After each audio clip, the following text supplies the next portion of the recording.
Hello, everyone, and good afternoon. Thank you for coming to listen to us in this sort of soporific post-lunch afternoon slot.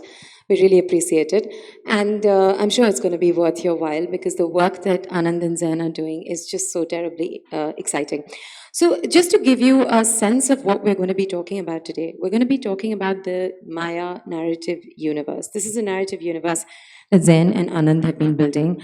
As as you heard in the introduction, a magnum opus of sorts, and it's going to have many different manifestations. It's going to be books, it's going to be games, it's going to be cinema, and a lot of it is coming this year. So this is perhaps one of the first times, if not the first time, that you'll actually probably get a taste of this universe that has been in the making for a while. And we're going to be talking about the underpinnings of this universe, the sort of what, why, where of this universe. So without further ado, I'm going to start by asking a very basic question. All of us on stage are writers, filmmakers, and to us it seems really intuitive that stories are powerful.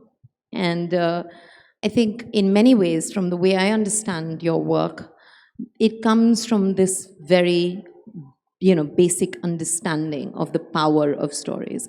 So despite the fact that it's intuitive to us, I want you to start by dwelling a little bit on the power of stories, particularly in the context of who gets to tell these stories and why they're being told.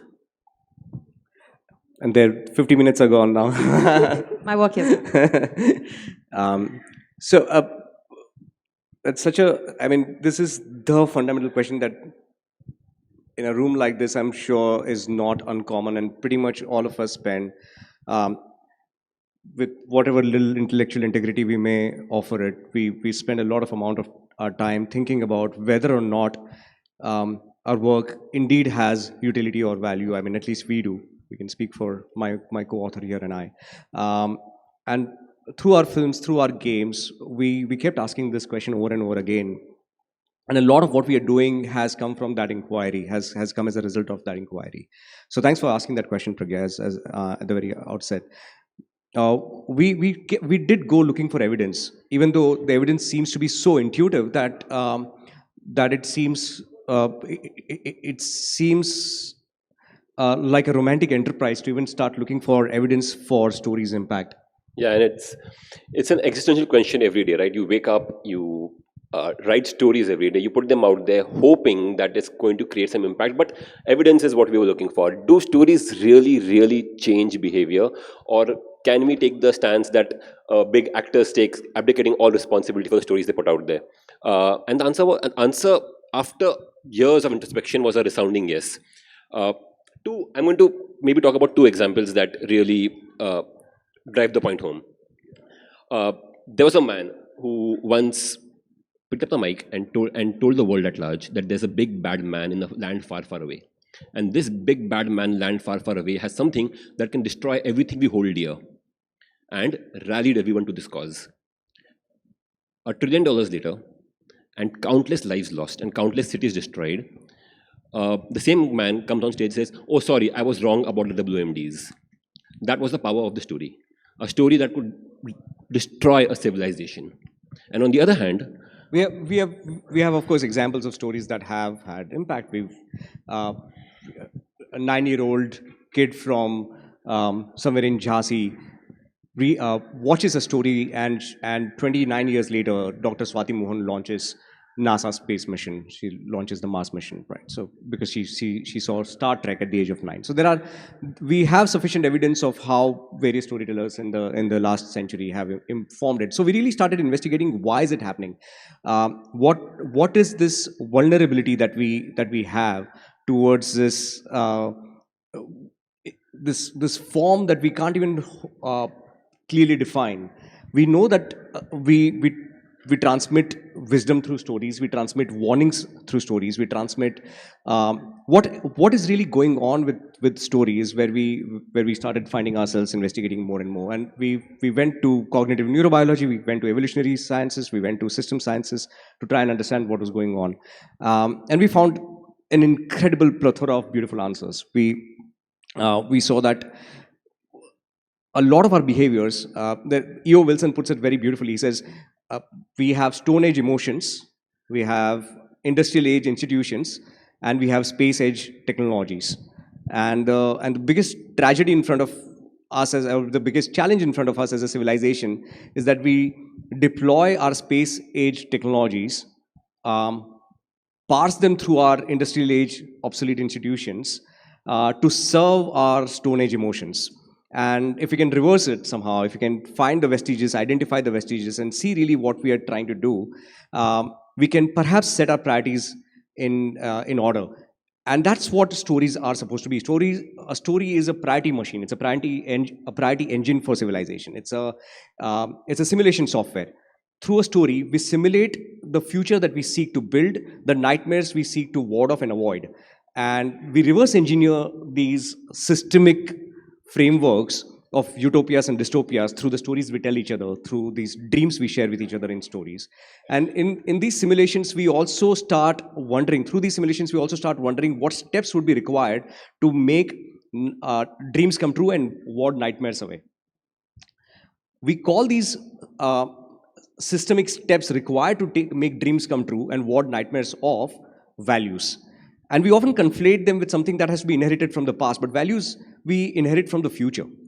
Uh, our morality is not something that we blindly inherit from the past, even though we do, systemically we do, and biologically we do, because they accumulate and vestiges accumulate that way.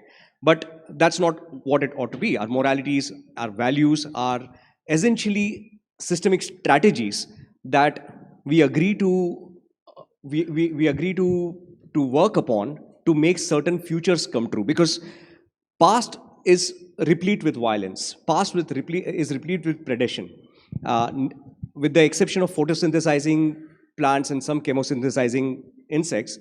Every single individual in every single species wakes up every day with the fear of being eaten by something and with the desire to murder something else, kill something else.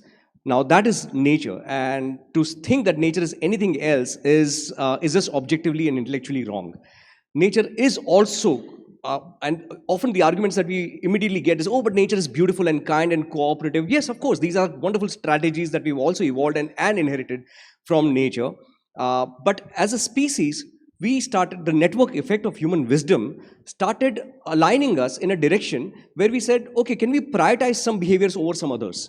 Can we prioritize our cooperative behaviors, our altruistic behaviors, our compassionate behaviors, our behaviors of producing long-term effects of peace within our species over the effects of nature that we've inherited, which are largely predatory and largely violent? And but the biggest bottleneck we face is something you mentioned in passing, is the vestiges that we have as a species, as humans.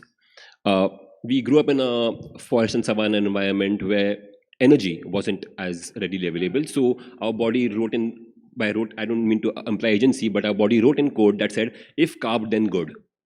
And hence, if more carb, better. And we started loving sugar. That's why sugar is sweet. Little did the body know that at one point there would be 1500 calories in a single bite of cheesecake. That's something that we never imagined. And now our bodies love cheesecake even though they're bad for us.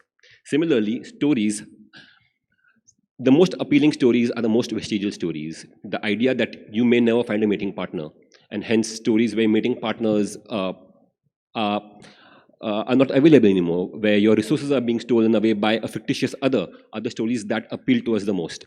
And if you I just wanted to, it's a very poignant point that you make. Mm-hmm. So, it follows. You were talking about prioritizing certain behaviors, all right? Now, as a species, I think we've demonstrated quite ably that we have incredible potential. We also have incredible imagination, all right? But we are not being able to prioritize the behaviors that we should prioritize. We are not being able to create a world that is equal and safe. We all know that that is something we should aspire towards. Generation after generation of writer, filmmaker, thinker has told us this. History has told us this, but we're going in loops. And I wonder how you relate the stories that are so sort of powerful in our subconscious, because I can only imagine this as a battle between what we consciously understand to be aspirational and what our subconscious or unconscious is driving us towards in terms of storytelling. And you were talking about stories that have outlived their purpose. Could you talk a little bit about what might be the stories that are holding us back? And some of these could be coming from the past, and some of this could also be coming from very sort of motivated, storytellers of our own age.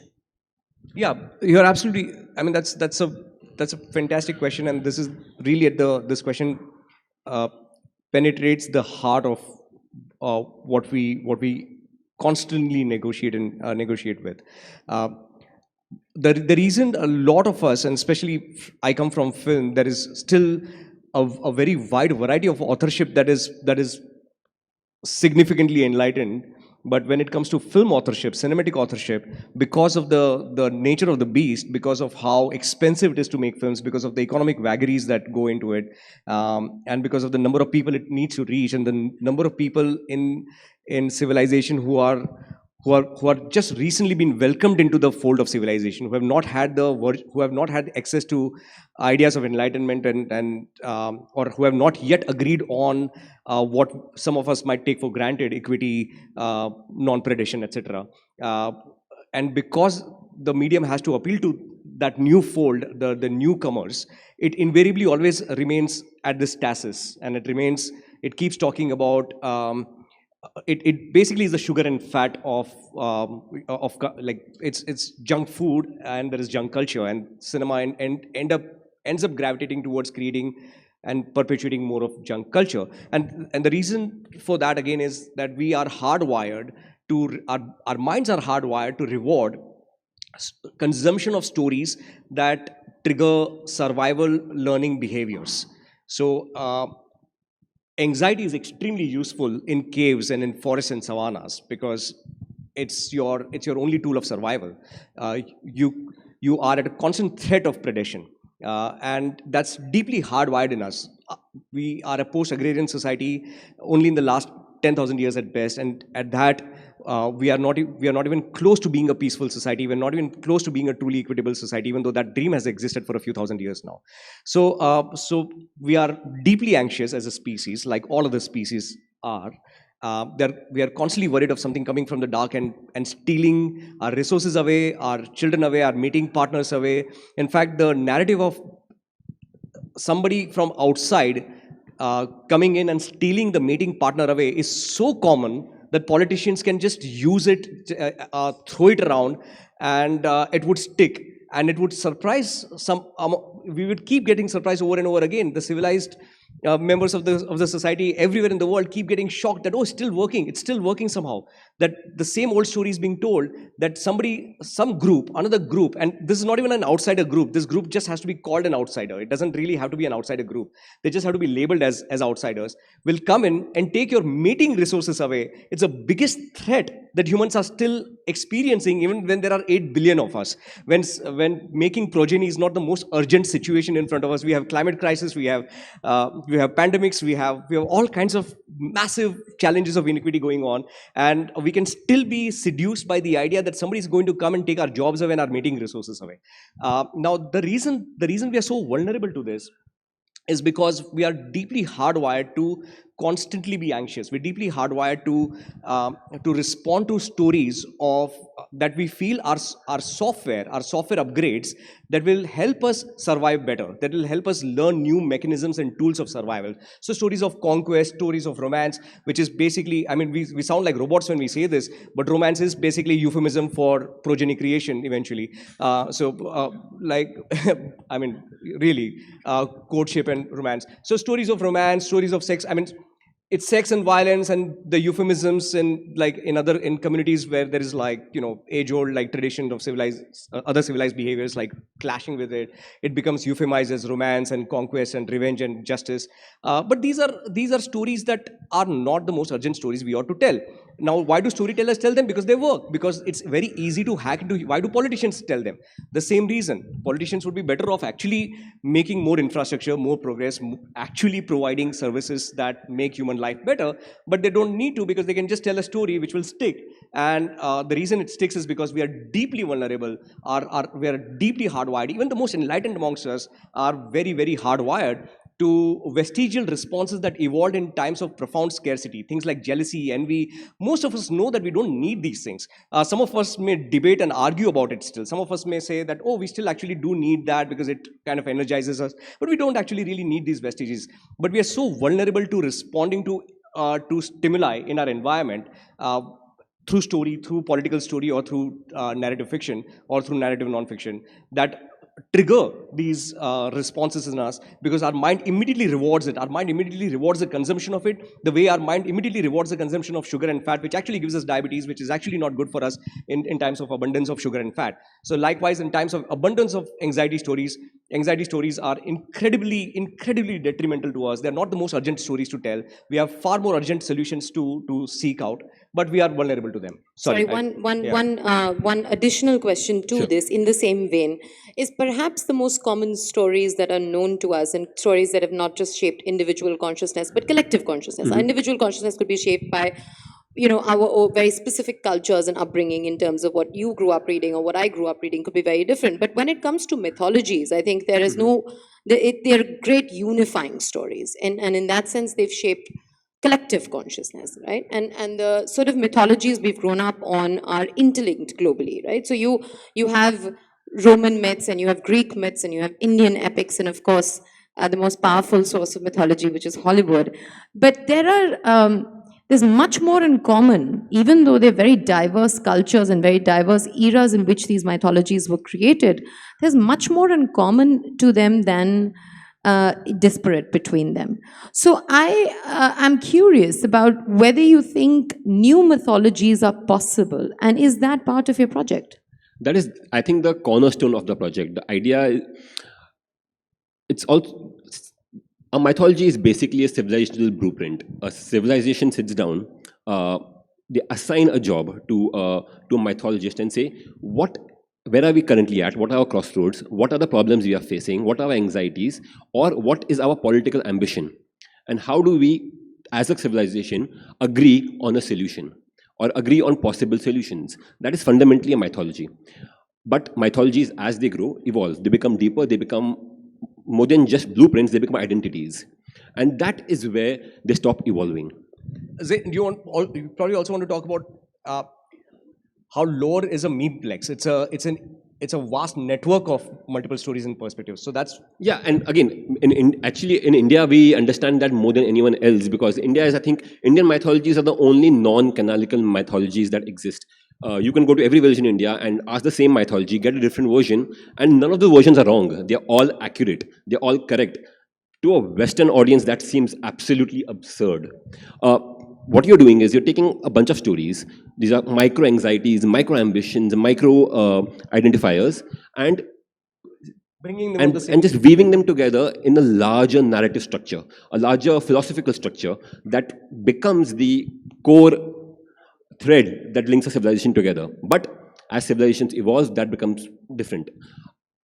Their mythology written 2,000, 3,000, 5,000 years ago. Now, these mythologies were written in a different time, when a time when I had to convince a war as a leader of the nation, I had to convince a nation to go to war with another nation, which perhaps had my cousins as part of the army. How do I do that? I write an epic. I write a grand epic saying that that is what I must do. But is that really the anxiety we have right now? Is that really the ethos, the philosophical thread that we need to stick together right now? I would argue no. So what do you do then? You sit down as a civilizational exercise, you create a new mythology. You come together and you create a consensus. You create dialogue. You create a platform for dialogue, which we'll get to in a bit, where the most enlightened, the wisest, the most underprivileged from all of us, from within us, come and say, what if this is what we agree on? And you, to make it accessible to everyone, use the vestiges Anand was talking about and make it accessible. You make this medicine of culture as tasty as the best McDonald's burger or as the best blueberry cheesecake. That is what mythology is. It's proto-law, it's proto-civilizational ethics, told in a way that is the most exciting story that you could have ever heard. And the framework allows for contradictions to coexist. That's where mythology could perhaps be like as an academic kind of formal definition. Perhaps I would venture into thinking of that being the distinguishing factor. That if a story is a meme, a myth is a memeplex. It allows for extremely a vast variety of ideas, a vast variety of voices, even contradictory worldviews and and philosophies to coexist simultaneously within a and woven within this framework that allows for that coexistence, so that which always becomes a space for new narrators to emerge, because if the narrative has to change, the narrators have to change as well. Yeah. So we know that you started this project, and one of your guiding factors was the search for new stories, the search for new ways of storytelling, and a sort of deep engagement with what the point of storytelling really is, and what it can do for us as a species. But you've not just drawn from mythology for this universe. You've drawn from science, you've drawn from philosophy, you've drawn from literature, you've drawn from cinema. You've also drawn from logic in the sense of, logical ways of solving systemic issues. I think we've been talking in the abstract so far in terms of the foundation of your work, but I want to get a little bit more specific. The premise of your work revolves around the concept of Maya. Now, Maya is one of those words, and I think it's a very good way to illustrate how we've been having this the abstracts that we've been talking about. Maya is one of those words that you've heard of, even if you're not a native Hindi speaker. If you're familiar with Indian language, the languages, culture, you've heard the word Maya. It's ubiquitous, and you'll hear people say "Sab Maya hai." But at the same time, if you put someone on the spot and say within the next 5 seconds, tell me what Maya means, more often than not, people will be stumped. Because it is also a very elusive word. And I'm fascinated by the choice of that being very central to your premise. And it's central to your premise for those of you who are not well-versed, most of you won't be because the books are not out, is that the books and this universe revolves around something called Maya, that the supreme beings need every young person or warrant every young child to be plugged into. This sounds a lot like the internet. It sounds a lot like the devices that a lot of you are holding up right now. But if you read the book, you'll realize that the expanse is in fact much greater. So I want you to talk about using Maya as a word and then evolving it into this new concept that you've evolved it into. We started meditating on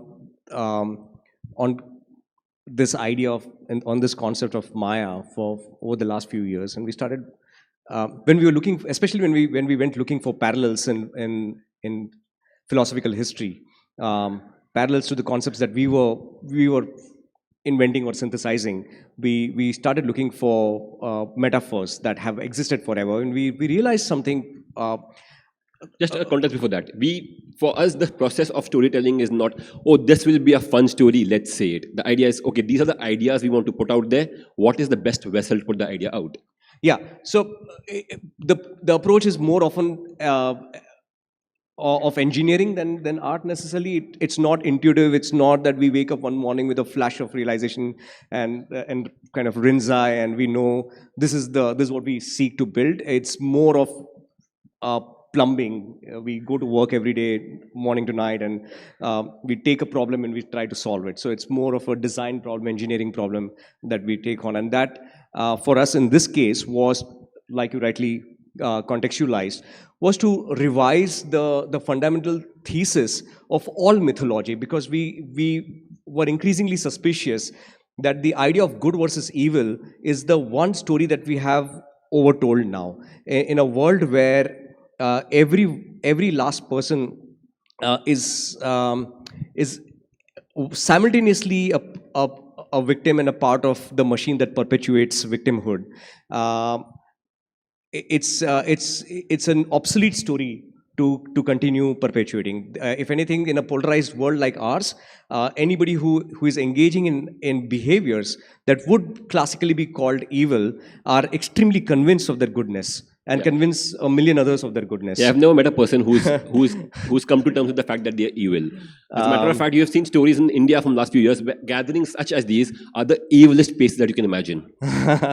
so, so it became increasingly evident to us that that's not the story we need to tell. And if we are so the idea was not to inherit vestiges of mythological frameworks, but the engine was worth inheriting because it works. So we said, what is it that we are really talking about at the heart of it, at the front? If good versus evil is the story that 5,000 years of mythology have told over and over and over again, what is it that we are trying to solve for? And the story that was very clearly in front of us was haves versus have-nots. So we had to rephrase all the stories that have ever been told in the lens of good versus evil into a story of haves versus have-nots, which makes it far more morally challenging and narratively exciting, because those of us sitting in this room, I assume, most of us are amongst the haves, and none of us are thinking of ourselves as evil people, unless, like, there is some amount of intellectual clarity that I am not privy to. Sorry?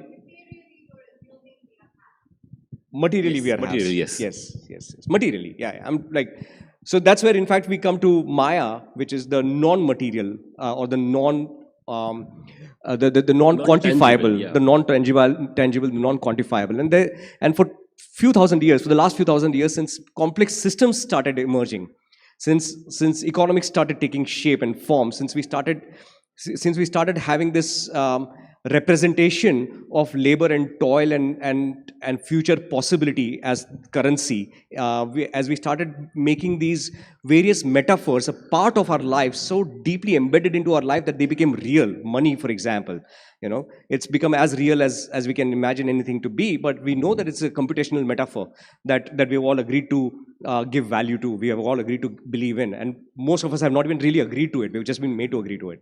So there are all these computational metaphors that we completely have accepted as real, and that's what we started investigating, and we found something really beautiful there. We realized that for a few thousand years, everyone has been suspecting this, and they've been calling it Maya. So any computational metaphor that is an emergent phenomena has been labeled Maya.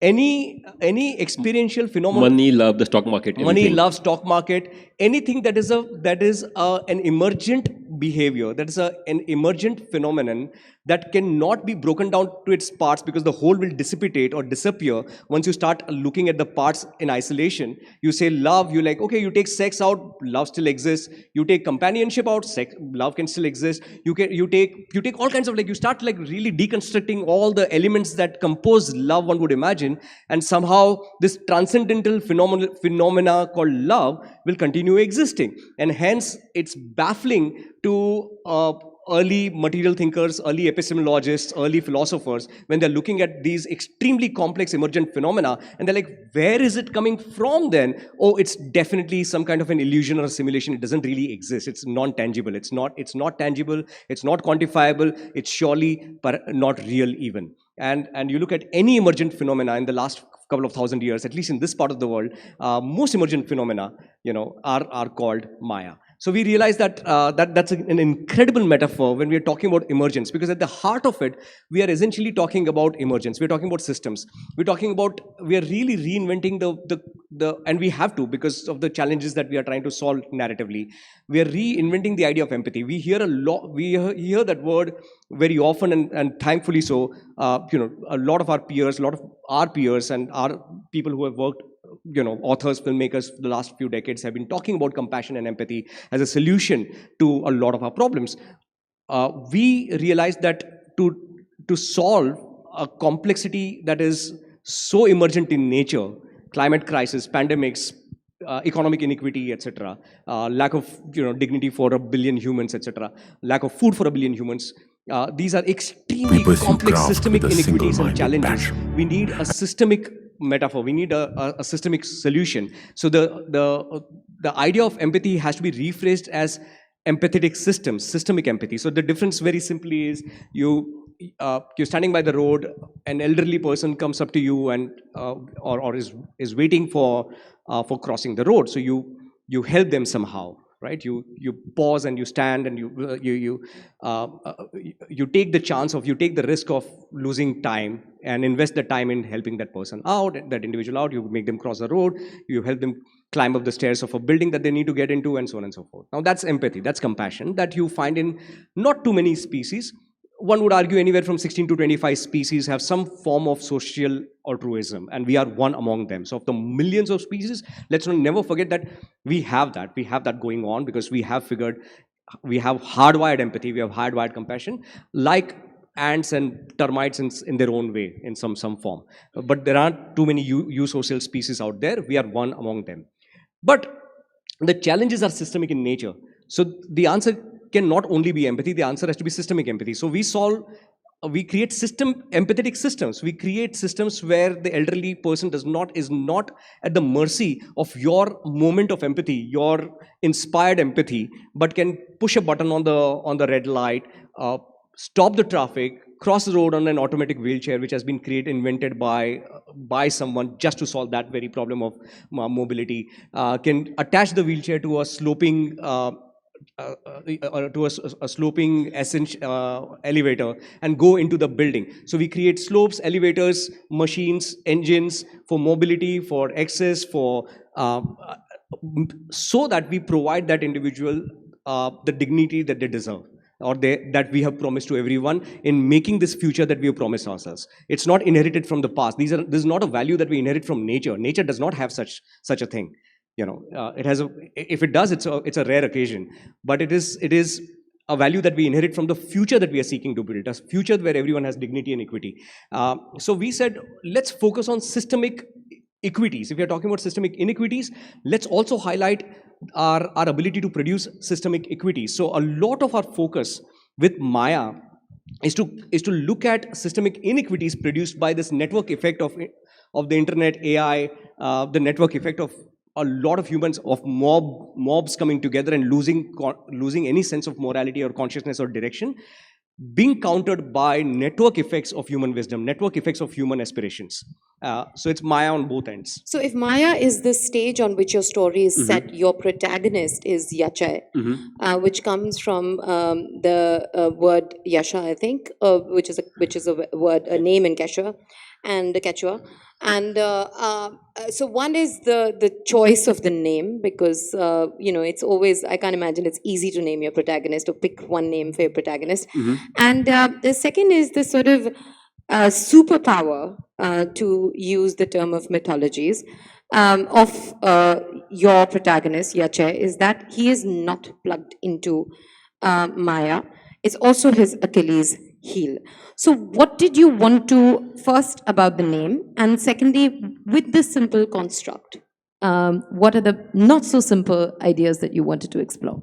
So, honestly, we never think of Yache as the protagonist, because we don't think in the terms of protagonist. Sorry, yeah, I should clarify that this is not coming from them. I think it's important because but it's we still look at stories the way we do. So in the way we look at stories, we appreciate. Yeah. We want to create that misunderstanding. Yes. So we want to constantly create that and constantly be hustling around it. So in the first book, Yache is the protagonist, and there'll be a character who will be the second antagonist. But if you read the graphic novel, the tables have turned. We haven't lied to you. We haven't given you any information that earlier that was not true. But just a shift in perspective, just a shift in value systems of the story, you realize that the other character who was an antagonist to Yache's story is actually the protagonist. And then we do that again and again to create a web of stories that seem convincing, that a room of people where everyone is doing what they feel right. There is no good, there is no evil. There are no protagonists and antagonists. It's just the cards everyone is dealt and how they're reacting to those cards. So Yache, yes, we spent a huge amount of time with Yache, but Yache is a personification of one worldview within the Maya universe. And then we'll have another philosophical, worldview that Baluta will inhabit or personify, and there'll be a third one that Tarkash will personify, and fourth one that Anne will personify. And the attempt there is to just create well-rounded characters with who we all can relate to, not a Voldemort versus a Harry. While being Indian mythologists, we are of course deeply didactic. We are we are That unabashedly. wasn't apparent at all. Yeah. But it's really I'm thrilled to be having this conversation, but I also feel that it's deeply inadequate because we are not being able to show you visuals of this universe that we are actually talking to. I am lucky enough to have seen them, but I'd still invite you to talk a little bit about, because you are primarily visual storytellers. Mhm. And this universe has been very generously imbued with images that are very rich, and also part of our sort of understanding of visual mythologies, but also breaking away from them in many ways. So, could you talk a little bit about building this world? So before we talk about the visuals, that's one aspect of the whole thing. I want to talk about the formats we tell the story in. The idea first was always with us, but idea first crystallized. We have been working together for 13 years now. Yeah, was around 10 years ago when first time I deeply collaborated with Anand. He was directing Tumbbad at that time, and Tumbbad was a feature film. And I was seeing Anand at work, directing the shoot every day. But to me, as not a cinema native, the ideas that Anand was telling in Tumbbad was really deeply exciting. And every day after shoot, he would be dead tired. I would run up to him and say, "What if we do this in the graphic novel? What if we do this in the animated show?" And that's where the ideas first began. The idea that, hey, these are the philosophical worldviews we want to talk about. What is the best vessel for them? Is the best vessel for them a graphic novel? Is it a feature film? Is it a game? Is it a flip book? Is it a video game? And the answer was yes, it's all of it. So when we started building this world, we started building story, we started building ideas we want to get out there, and then from there we reverse engineered, hey, perhaps this is a nice aggressive interaction, so let's make it into a game. Perhaps this is a deeply meditative story, maybe a graphic novel or maybe a novel. And that's where the visual language draws from there. The visual language is not necessarily hyperreal. It's only hyperreal when you see the film. But when you see the graphic novel, it's deeply moody. When you play the game, it's minimal. It's almost like Excel sheets playing out in front of you. And no, also to answer her question, which was also about what we've inherited from the mythological visual library of various parts of the world, and especially So India. that's what happened, right? We have had the deepest visual inheritance. But what happened is, in over the 400 years of not having the opportunity, not having the patronage for our arts, there has been a punctuation where the arts have been deep, have been wonderful, but haven't reached the fidelity as the Western counterparts. So we stand in a very, very wonderful situation. We have a treasure trove of art styles, a treasure trove of art history, of visual aesthetics that the world has never seen. But we've also inherited the tools, the renditions, the technological fidelity, the software from the West. And for the first time, we're standing on a crossroads where we can use those technologies to bring these aesthetics to life. And that is the opportunity that really, really excites me. So as we started simulating very quickly to answer, just like because it's such a vast question for us always. So to simulate the world, we started inventing this universe in a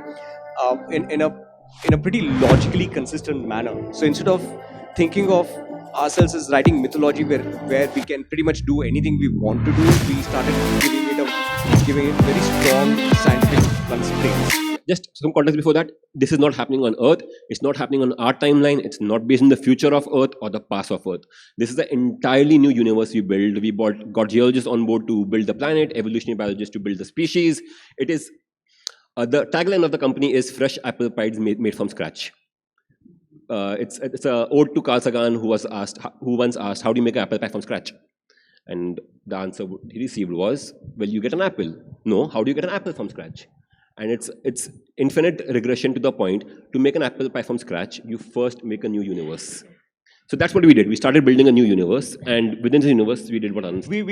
We simulated a planet. We, like Zain said, we got our geologist friends involved, marine biologists involved. We had, for about 14 months, we had evolutionary biologists on payroll within the team to work on we of course inherited species that we have from the mythology of this part of the world, which are just wonderful and beautifully vast and so intuitive, like these Aesop's fables. It's really anthropology meets ethology meets behavioral ecology of 4,000 years in the form of nags and garuds and vanars that we could inherit. So we inherited that because it was out there and it was waiting to be redesigned, reimagined. So we inherited the species from Asian mythologies, especially Indian mythologies, and Indian historical fiction, Indian fantasy fiction, or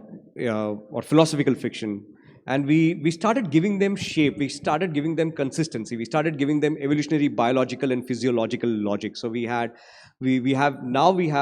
extremely large, extremely vibrant trajectories, evolutionary trajectories going back to 6 billion years on this planet, of how the Garuds evolved, how the Nags evolved, how the Vanars evolved, etc. And what are the interactions between them? And how the interactions took place over the last few thousand years, what forms these what informed these interactions, what kind of politics and beliefs and conflicts emerged from these interactions.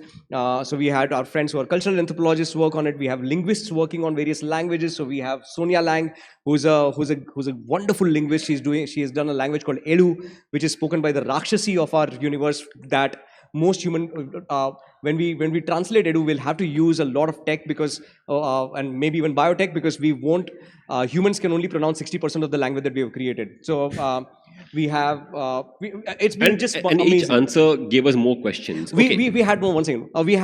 We started a program at SEPT, the architecture school.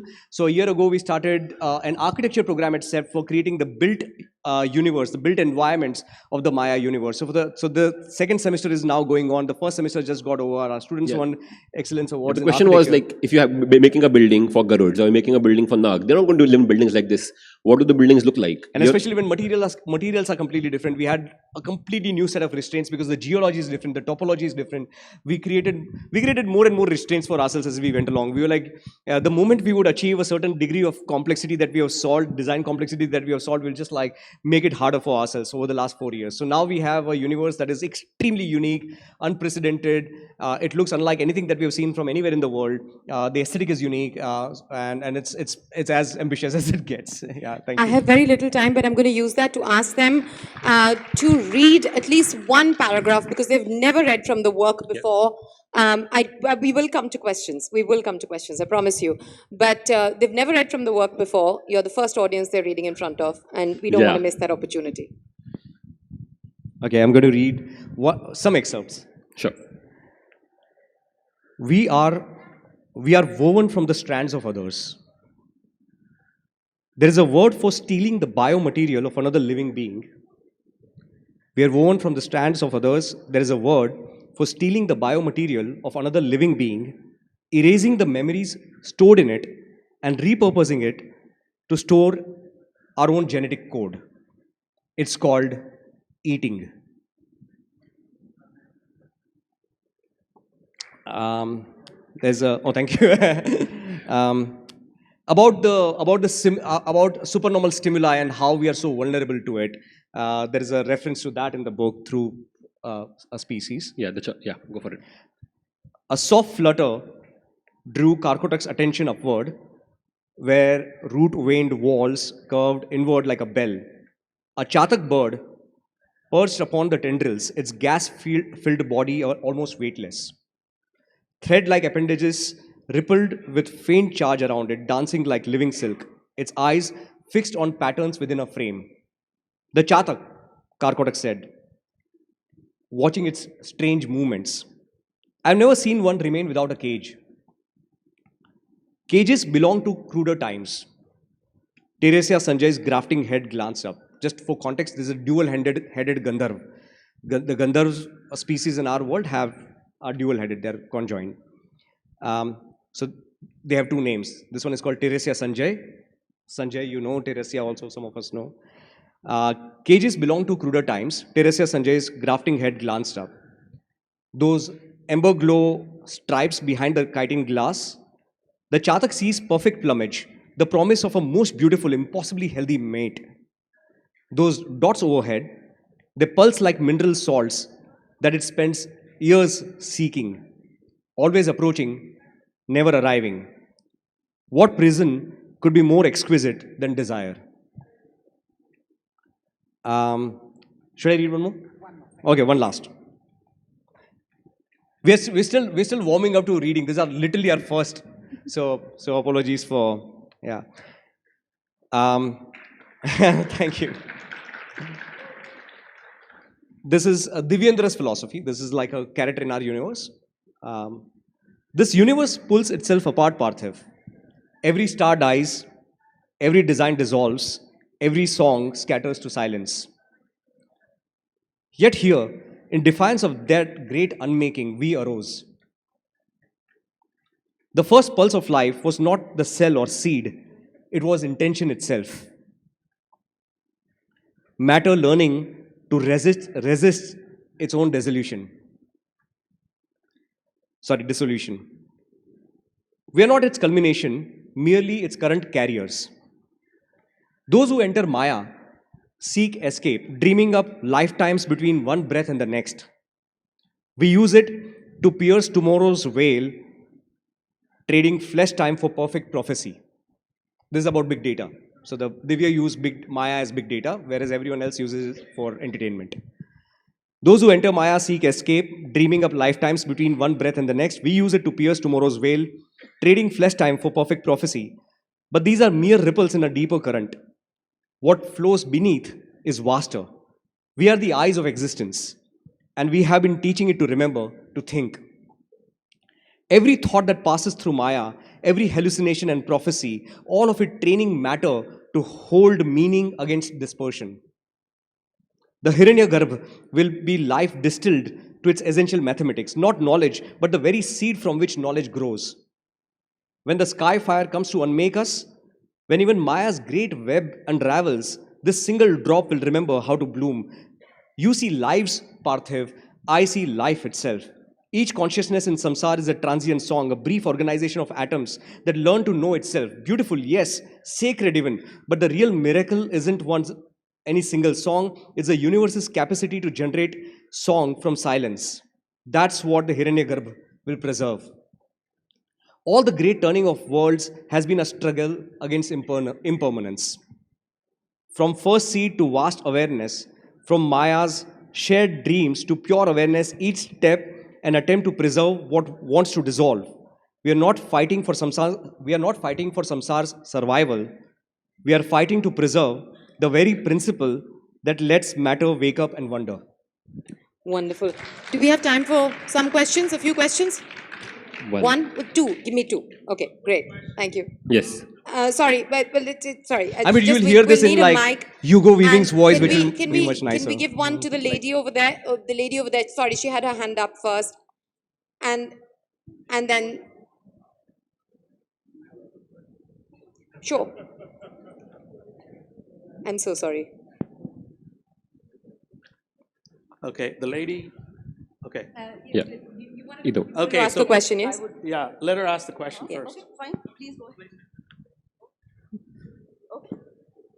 So I'm going to be addressing Anand. I feel that the audience is now diverse enough.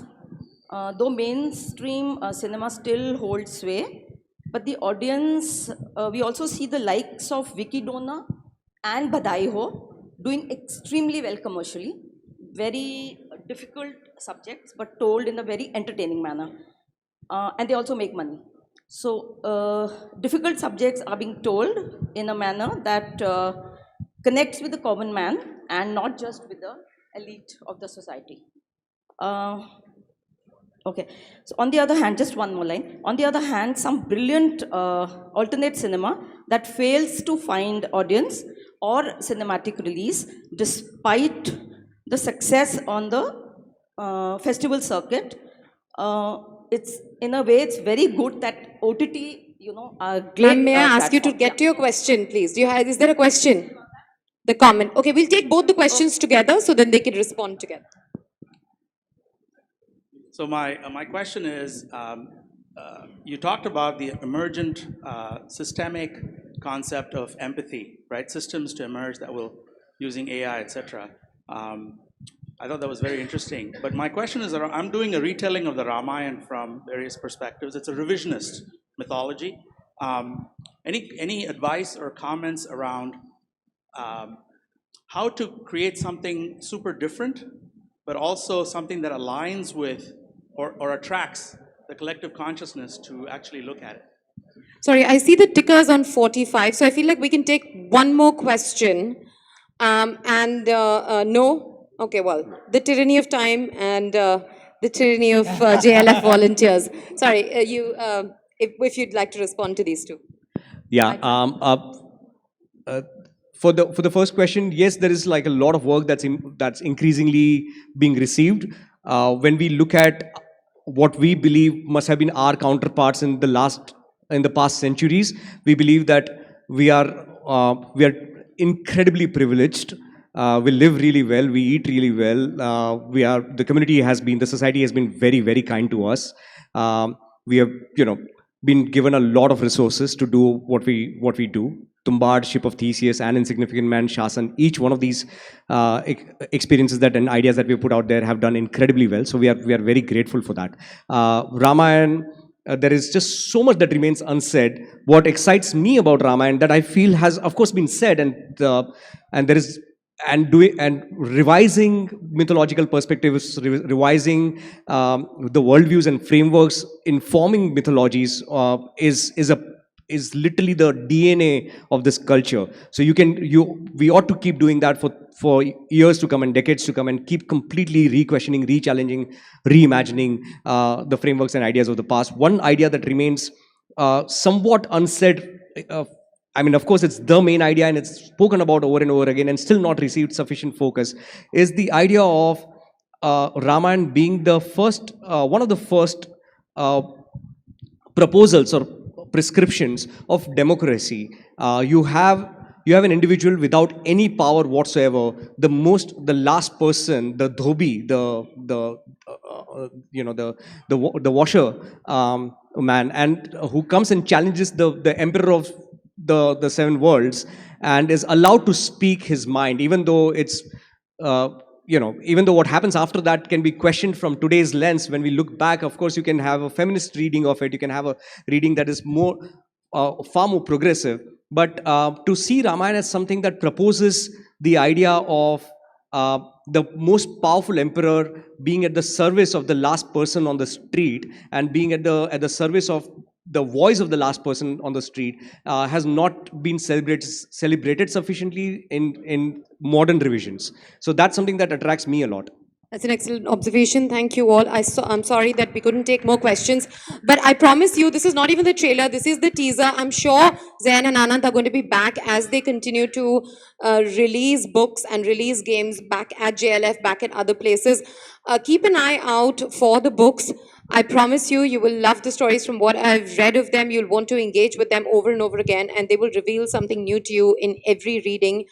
And also, you'll find yourself very grateful to them for having created a universe, an alternative universe for us to live in, because this world is getting a bit tiresome. Thank you, everyone. Pragya, thank you so much. So nice of you.